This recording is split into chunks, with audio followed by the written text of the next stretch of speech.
Yes, talking about APG and our experiences, so our share in the project was not really big, but we have, I think, a lot of experience. When the liberalization took place, we started with tendering of tertiary reserves, so MFRR, at that time. We didn't make any checks before. We knew the suppliers and we were very sure that they would activate on our request. But when we introduced also tendering for primary and secondary control, we had the feeling that we should establish also pre-qualification rules, and they were rather simple. With a development of the markets, there were more and more complaints about potential providers of reserves, about the limits we had been introducing with the first pre-qualification rules. And that was a point for us to start developing completely new pre-qualification rules. And we took into account also the system operation guideline, which at that time was not ready already. But I was in the drafting team and I knew pretty well what would be the final rule. And I tried to put in our pre-qualification rules everything which could be estimated being necessary for the future. So I think we have a developed market, because it wasn't only the pre-qualification, but also the start of different cooperations. And I think our experiences are very interesting. I want to share some thoughts about these experiences with you. Just one word to what we heard before, that the regulators or the authorities would like to have lower limits for participants, for BSPs. We should not confuse requirements with obstacles. You know, everybody knows red traffic lights, and there's a car driver, you would say, that's an obstacle if you have to stop before a red traffic light. But you accept it because it's necessary, and you know that's for security. And this is the same for the pre-qualification conditions. So we try to be as open as possible, but as restrictive as necessary. So you can see what important steps we found to be made for future-proof market conditions. As I said before, very open pre-qualification conditions. When we thought about what would be necessary for a future market, we said the best way would be to have no size limit for units participating in this market. It should be possible to create pools over the whole control block, which was not the case before. There should be no exclusion of certain technologies. So every technology should be able to participate, provided that the rules of the pre-qualification are followed.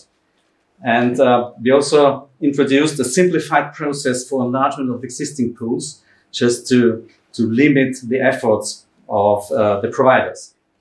So we had a pooling concept which is still working based on the terms of the system operation guideline, and we're now in a cooperation for FCR, have been for quite a long time, and there are discussions going on for harmonizing the pre-qualification rules. And one part is this pooling concept, which is a bit adapted to the requirements of other TSOs, but in general, it's the same.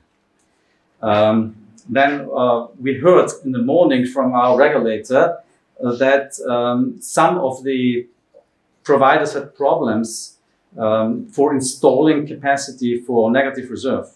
For example, if you think about the power-to-heat unit, you install a power-to-heat unit, and when you receive energy, you have to pay a high tariff for grid connection. So this was the point to elaborate with the regulator a specific tariff for such cases, to make it easier for market participants to invest in such units. The third point is the detailed monitoring concept. This is, of course, not so necessary probably for the provider itself, but for the TSO, it's essential. And it was mentioned today several times that verification is necessary, and it's easy to pronounce, but very complicated to implement. If you think about industrial sites with generating units, with consumption which is fluctuating, well, it's really an effort, a challenge to find out what was really activated. And I must say, when I hear that we are going into a market where smaller and smaller units are going to participate, we have to ask the question, how can we be sure that what was requested was really activated then? That's not so easy. Of course, you can exchange a lot of data, and you can make sure by blockchain that the data is transferred reliably. But the question is the data correct when it was sent? And this is not so easy to answer. We have a lot of experience nowadays also with down to heat pumps and things like that. I'm not so confident that it will work in the future without any frictions. When you look at the timeline of development of the market for control services, balancing services in APG, well, we started in 2010 with the first tender of FCR.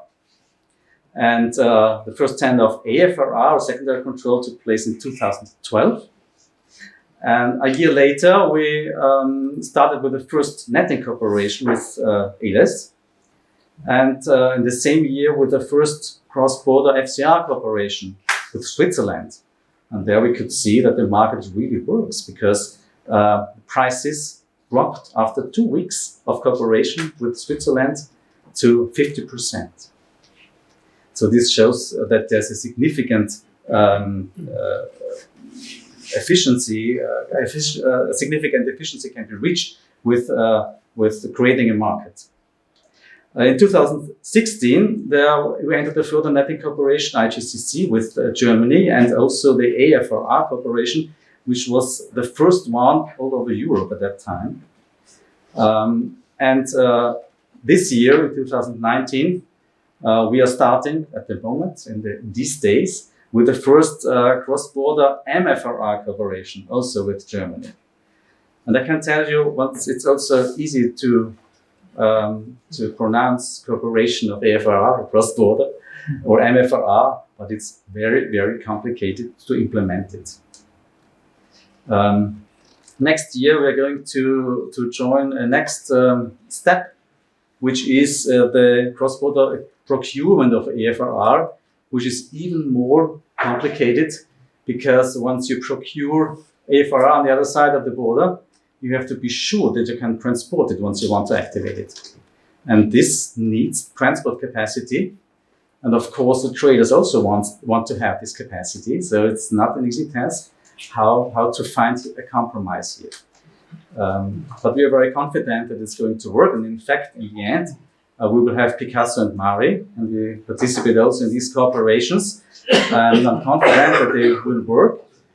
But I must admit, though we have a very, very far developed market, that I'm not completely sure if all developments which are being made at the moment will end up in a success.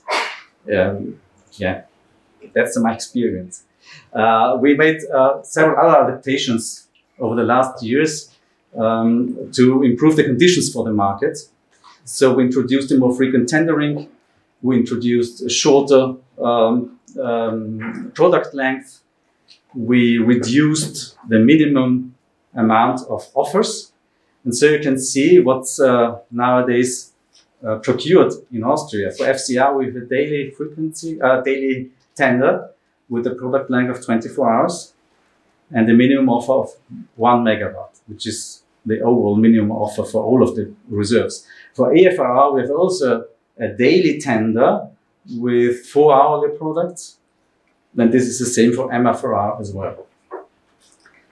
There were several other modifications of market rules triggered by experiences with market participants, complaints, behavior of market participants.